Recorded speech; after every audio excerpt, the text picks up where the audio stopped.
যুবক, চিন্তার কোনো কারণ নাই, পেরেশানির কোনো কারণ নাই, টেনশনের কোনো কারণ নাই। তুমি দিতে পারবে তোমার মেয়ের বিবাহের মধ্যে দুনিয়া এবং আসমানের মধ্যে সবচাইতে দামি সম্পদটা উপহার। এবার যুবকের মনের মধ্যে একটু আশার আলো এসেছে।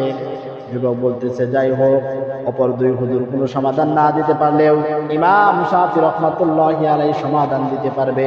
এবার যুবক ইমাম শাফিকে জিজ্ঞাসা করে, ইমাম শাফি বলো বলো, আমাকে তাড়াতাড়ি বলো, ওই দামি সম্পদটা কি? যেই দামি সম্পদটা আসমান এবং দুনিয়ার মধ্যে সবচেয়ে দামি সম্পদ। আমি যুবক তো জানি সবচাইতে দামি সম্পদ বাদশাহদের দরবারের মধ্যে থাকে। ওরে জামানার ইমাম শাফি, তাড়াতাড়ি বলো ওই সম্পদটা কি? ইমাম শাফি রহমাতুল্লাহি আলাইহি ওই যুবককে বলে, যুবক, তুমি যখন তোমার মেয়েটাকে বিবাহ দিবে, তোমার মেয়ের জামাই যখন তোমার মেয়েকে নিয়ে তার বাড়িতে চলে যেতে থাকবে, ওরে যুবক শুনো, তুমি একটা আল্লাহর কিতাব কুরআনুল কারীম, এই কোরআনটা তোমার মেয়েকে হাদিয়া দিয়ে দিবে। এবার যুবক আশ্চর্য হয়ে জামানার ইমাম আশ-শাফি রহমাতুল্লাহি আলাইহি জিজ্ঞাসা করেন, ওরে ইমাম শাফি, আমি তোমার কাছে আসলাম দুনিয়ার মধ্যে সবচেয়ে দামি সম্পদ কোনটা সেটা বলার জন্য।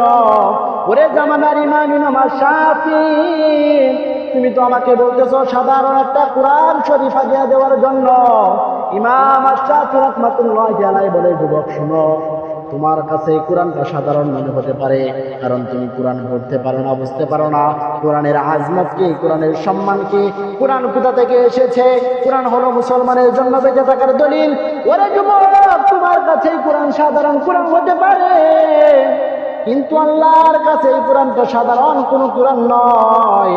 কারণ বিশ্বনবী জনাবে মুহাম্মদুর রাসূলুল্লাহ সাল্লাল্লাহু আলাইহি ওয়াসাল্লাম বলেন, আল কুরআন আহাব্বু ইলাল্লাহি তাআলা মান ফিস সামাওয়াতি ওয়া মান ফিহিন।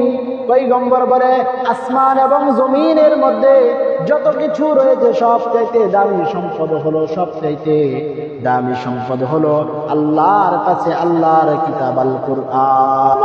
তোমার কাছে কোরআন সাধারণ কোরআন হতে পারে, কিন্তু আল্লাহর কাছে এই কোরআনটা সাধারণ কোনো কোরআন নয়। কারণ বিশ্বনবী জনাবে মুহাম্মদুর রাসূলুল্লাহ সাল্লাল্লাহু আলাইহি ওয়াসাল্লাম বলেন, আল কুরআন আহাব্বু ইলাল্লাহি তাআলা মান ফিস সামাওয়াতি ওয়া মান ফিহিন। পয়গম্বর বলে, আসমান এবং জমিনের মধ্যে যত কিছু রয়েছে সবচাইতে দামি সম্পদ হলো, সবচাইতে দামি সম্পদ হলো আল্লাহর কাছে আল্লাহর কিতাব আল কুরআন।